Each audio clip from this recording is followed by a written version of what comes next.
in jewelry during a highly publicized robbery at his Brooklyn church. Now, the so-called bling bishop is also poised to lose his freedom. Lamar Whitehead faced decades in prison after a jury convicted him today on federal charges, including wire fraud and attempted extortion. Lamar Whitehead, a flamboyant pastor who made headlines in 2022 when he was robbed during a live-streamed church service in Brooklyn, and then became the target of criminal charges himself, has been sentenced to 9 years in federal prison. Speaking for the first time to News 4's Chris Jose. It's been an emotional roller coaster for the past 4 years. Rasheed Anderson relieved tonight following the conviction of Lamar Whitehead, better known as the Bling Bishop for his lavish lifestyle. A Manhattan federal jury today finding Whitehead guilty of defrauding a parishioner and trying to extort a businessman. It's been a long time coming, and we're very happy to see that the verdict was guilty today. Rasheed's mother, Pauline Anderson, invested $90,000 of her retirement savings with Whitehead. Prosecutors said he spent the money on luxury goods at Louis Vuitton and Foot Locker, and even used Anderson's money to make his car payments. Rasheed testified during the trial. You and your mother trusted this guy. Yeah, we trusted him a lot.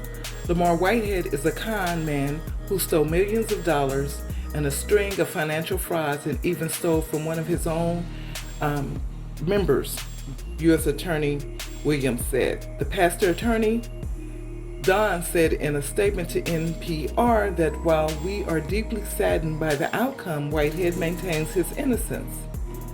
We will explore all available legal avenues to ensure that justice is served, Flores said, adding, we will immediately begin the appeal process. Whitehead no stranger to headlines. In July of 2022, he was robbed at gunpoint while delivering a sermon in Brooklyn. The $1 million jewelry heist caught on his church's live stream. 2 months ago, one of the men accused of the robbery killed by U.S. Marshals at a New Jersey hotel. This was the guy that put the gun, have a gun, just like this, in my wife's face, pointed, just like this, in my 8-month-old baby's face, and then had the gun to the back of my head as he ripped off my jewelry. Pastor became known for jewelry and upscale lifestyle. Whitehead became the subject of intense scrutiny in 2022 when he was involved in 3 high-profile incidents.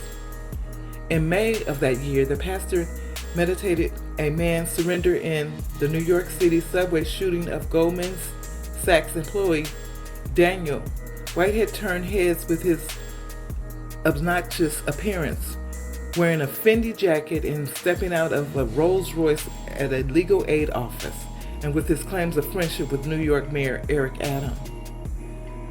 2 months later, 3 gunmen injured Whitehead's leaders of Tomorrow International Ministry Church in the neighborhood of Brooklyn and removed more than $1 million worth of jewelry from him and his wife. The robbery took place as Whitehead was live streaming a service, and he posted videos online describing what happened. But in late 2022, prosecutors filed federal charges against Whitehead, accusing him of fraud and saying he attempted to extort a Bronx business owner into giving him large amounts of money in exchange for the pastor using his alleged influence in City Hall under Mayor Adams.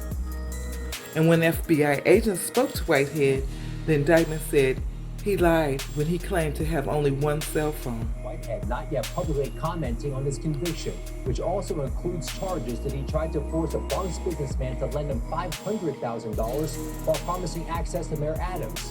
Whitehead claimed he knows the mayor on a personal level. The bishop going to social media after his arrest in December 2022. Just because you was arrested doesn't make you guilty. U.S. District Judge Lorna imposed the punishment on Monday after Whitehead was found guilty of numerous fraud and attempted extortion charges, along with lying to the FBI. Prosecutors portrayed the 45-year-old church leader as a grifter, money from his followers, and demanding money for what he claimed was influence over New York Mayor Eric Adams. Whitehead was found guilty of bilking a single mom. A jury found Whitehead guilty in March of all 5 criminal counts against him. During the 2-week trial, prosecutors described how in one money-making scheme, Whitehead extracted $90,000 from a nurse, a single mom in her 50s who attended his church, with the promise that the money would serve as both an investment and to provide her with a home. But the pastor spent the money on himself, according to court records. "I lost everything I had worked for," the church member Pauline Anderson said in a victim impact statement. She has had to pay more than $40,000 in legal bills as she fought Whitehead in civil court. Anderson said taxes and fees have all racked up as she took early withdrawals from her retirement fund. "The anguish associated with having to repay taxes on funds that accuse personal spent while I was left with nothing is indescribable," Anderson said. In contrast, Whitehead was living in a 6-bedroom house in New Jersey. At a recent foreclosure sale, the property attracted a top bid of more than $1.9 million. According to court filings, the pastor's assets also include a 2-building apartment complex in Connecticut. Whitehead had been scheduled to be sentenced earlier July, but on May the 20th, the judge revoked his bail and moved the hearing to this week, after a letter to the court said the pastor was appearing on social media making false accusations against the prosecutors. The Anderson family and the FBI claimed that his conviction was a setup according to court documents. His church website describes Whitehead as being active in business as well as in the ministry, owning mortgage and real estate companies. But prosecutors said Whitehead illegally sought to leverage his real estate holdings, filing fraudulent loan applications with 5 banks seeking millions of dollars. He then failed to make payments on the loans. He tricked banks into issuing them. In addition to the prison term, Whitehead was ordered to pay $85,000 in restitution and forfeit $95,000.